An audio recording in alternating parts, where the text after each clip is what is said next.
Don't know, it's J Spades and it's Music Worldwide, and you're listening to my brother Dan Blake. Big up. Nobody got all the talk about all the guns, but nobody's.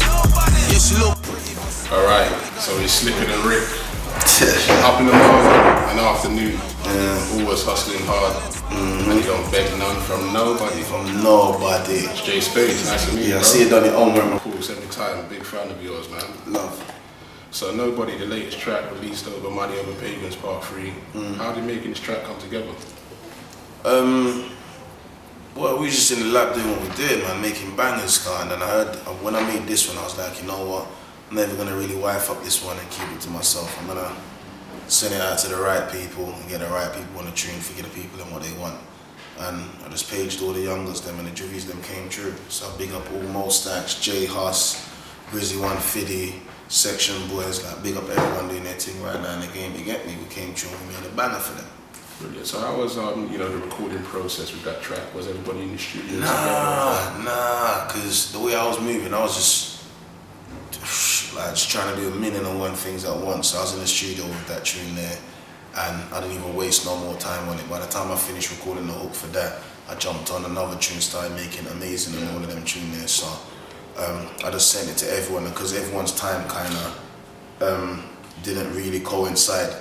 So we had to make everyone do the tunes in the time that was fit for them, you get me? So Swift and them, like, they went to their own studio, wrapped it up. Mostacks, he done his thing in his time. J Haas, he done his thing, you get me? And J Haas is nuts because he done his bit. And he was like, nah, this tune's mud. This tune's mud. You know, I need to do my verse again, Spades. So I kind of had to hold it back for an extra week for us to be comfortable exactly where he wants to be. And I'm a man, I kind of feel that. Yeah. You know, when a man does something, he's like, this is hard, but I need it to be harder. Like, so he came true and turned up for them. So I big up all the joy for them, you get me? Nobody's. Yeah. So as you say Nobody, what was the concept behind Nobody? Like, what does Nobody and the concept mean?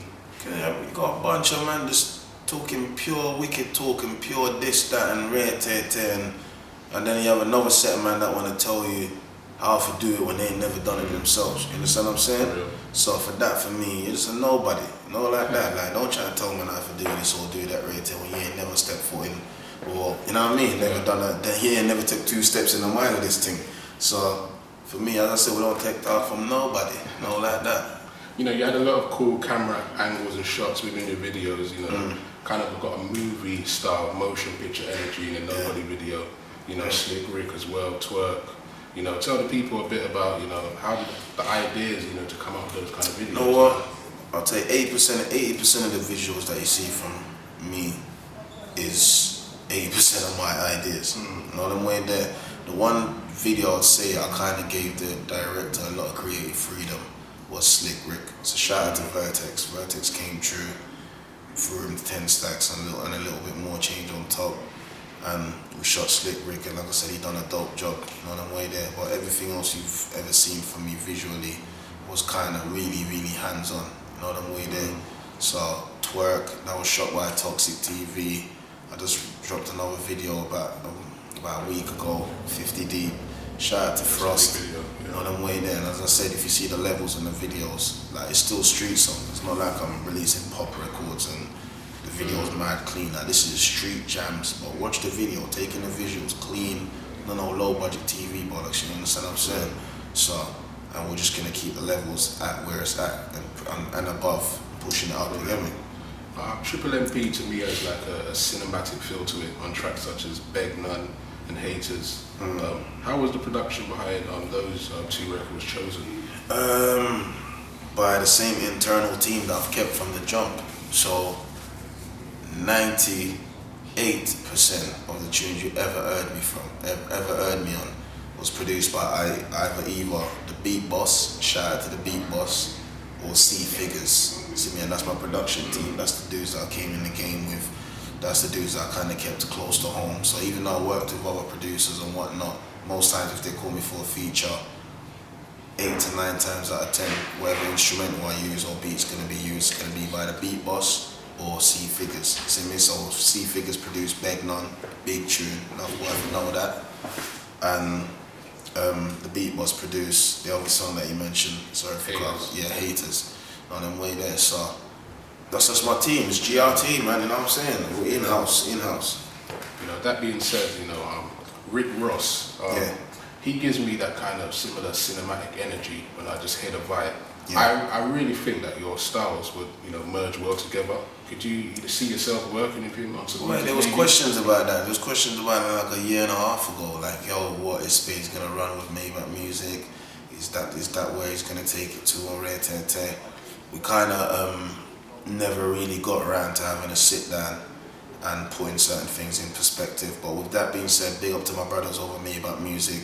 Mass Pipe Miles, that's my homeboy. I reach out to him, we chop it up more often than rare te. He's like my plug for Maybach, you get me? So whenever we need any little favours or any little bits and bobs, I page my brother, you know what I'm saying there?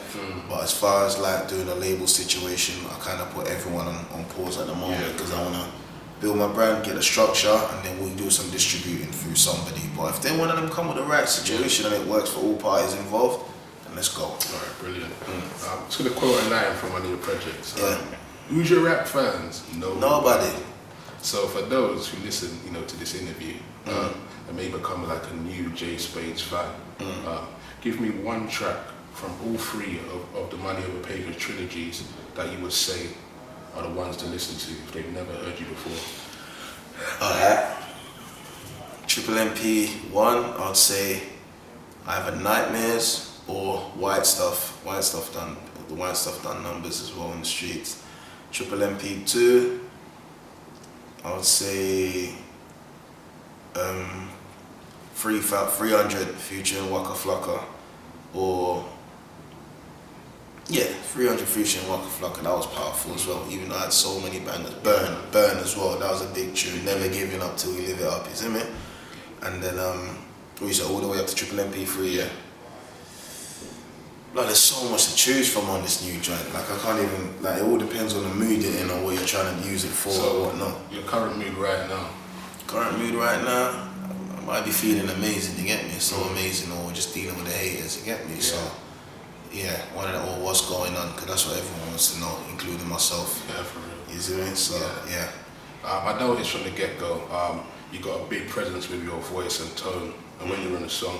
When writing one of your, like, distinctive hooks, what's the process? Do you write it down? You go straight in the booth? Every single project, every tape you've ever heard from me, I've never ever put pen to paper. I don't record nothing on my phone.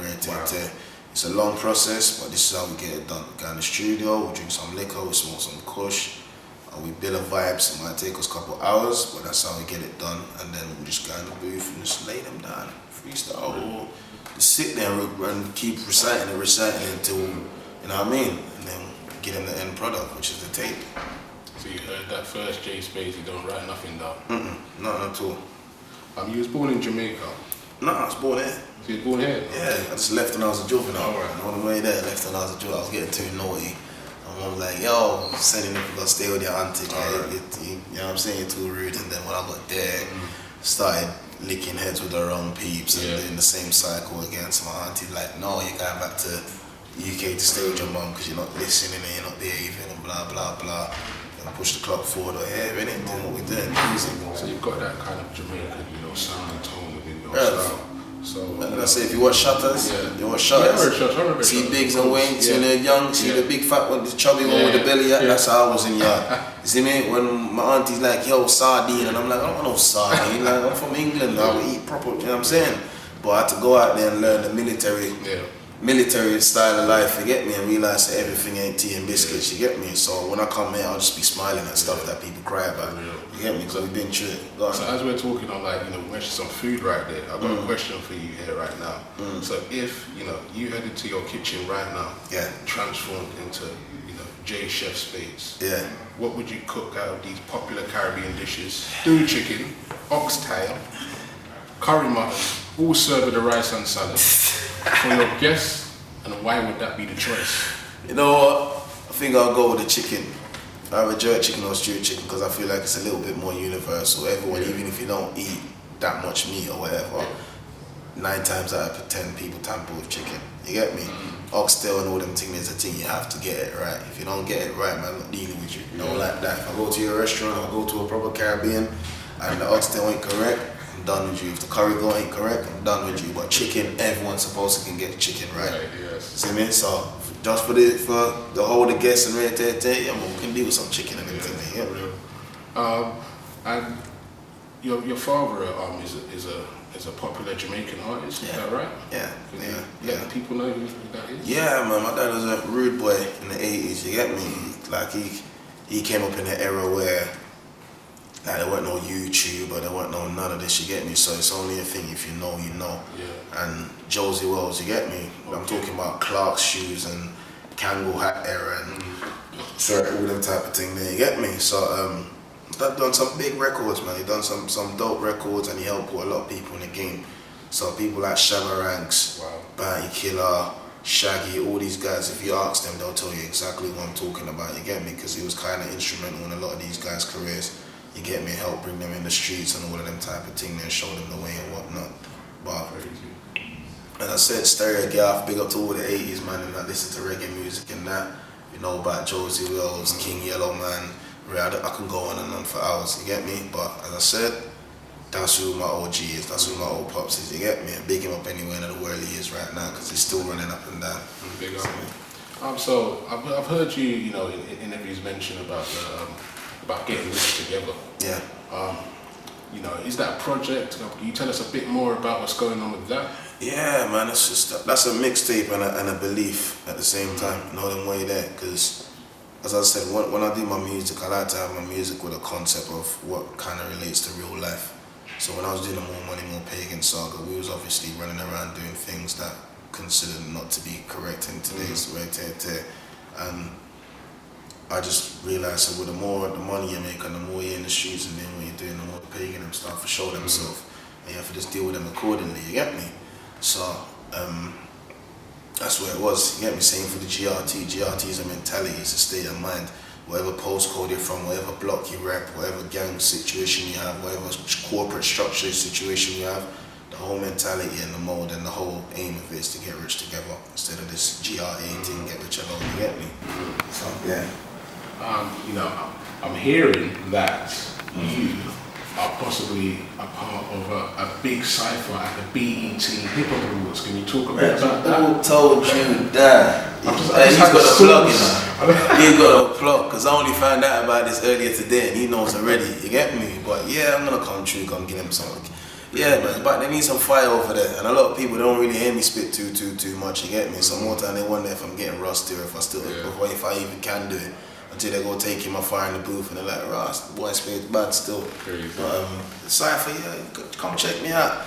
I'm gonna go to the Cypher, I'm gonna be alongside enough of the UK's biggest artists and all like that. So come take it in, you see what we do. We're gonna showcase some talent and let them know so they need some fire. Brilliant. Just a quick one on your fire in the booth. You picked some, you know, old Bad Boy Puff Daddy records in there. That's my era, even though like I had a mixture. Yeah. See me? To something that the second beat that I read was the 2014 beat, and that was current to that time. Yeah. And then obviously you got the beat from the 90s. Me and you already know what that era was like, you get me? For these new generation kids, a lot of them don't even know where that instrumental come from. Yeah. You know, them way there, but when they hear me tear it down, and they're like, yo, this don't sound like 808s. Like, everyone expects me to just jump on 808 beats, you get me, to turn up, but when if you want some proper 90s rhythms and that right there, I'm gonna show you where we came from, you get me? The era of music we grew up on, the DMX and the Ice Cubes and the Jay-Z's and the Red Tay, we're just evolving really, that's all. You remember the Being Around the World remix? Puff Daddy and Tell me where you been. Yeah. Come on man, I'm in there. Go and get a freestyle over that beat at some stage. Yeah, we'll see if Puffy's been nice and uploaded it and it's out there, we're gonna look for it, we're gonna find it, we're gonna tear that down stuff. Special request. Crazy. So this is a question that I asked to, you know, different artists. It's quite a hard question. So if you had to leave the earth immediately, you know, in the space of the next 24 hours, what would be the last album you would listen to apart from your own, and what show would you go and see to define your life on earth apart from your own show? It'd have to be between two CDs. It'd either be, as mad as it sounds, either Bob Marley Legend album or Michael Jackson Thriller album. See me? So sorry to all of the rap fans I'm out there. I'm a big rap fan myself, but if it's my last day and I want to go out to something that I really, really dig and want to call it a day to, then yeah, Bob Marley's album, man, or Michael Jackson, one of the two. Them man, they can't limit their creativity. Yeah, you see me? So yeah, but what was the last show? Like, what show would you go rock out to for the last time before you hit space? The last show I want to see before I leave this place. Okay, no, that was rough thing. I'm trying to think right now. Who am I following right now? Who am I really, really following? The last show. The last show. It could be from any decade, alive or dead, anything. Alive or dead? Yeah, they came back for a show. Yeah, I'm gonna go see Puck. I'm gonna see Tupac star. What do you mean? I never got to see that when I was a juvenile. You know what them things, stuff that you missed out? Yeah, I'd love to see Tupac in live performance. Crazy. Yeah, trust me, that would have been something. Cause that's energy music and it was 90s beats. Crazy. Just the last question, like your greatest show moment, that show you've ever done that's embraced you today in your career. What's that moment been so far? I think performing at the O2, that's always been fun for me. But I would say the first time I performed at the O2 Arena, that kind of made me know, so you know what, take this thing serious and do what's needed of you to take your career to the next level without being a weirdo, you know, like that. So yeah, I think performing at the O2 Arena, yeah, definitely. Alright, that's great.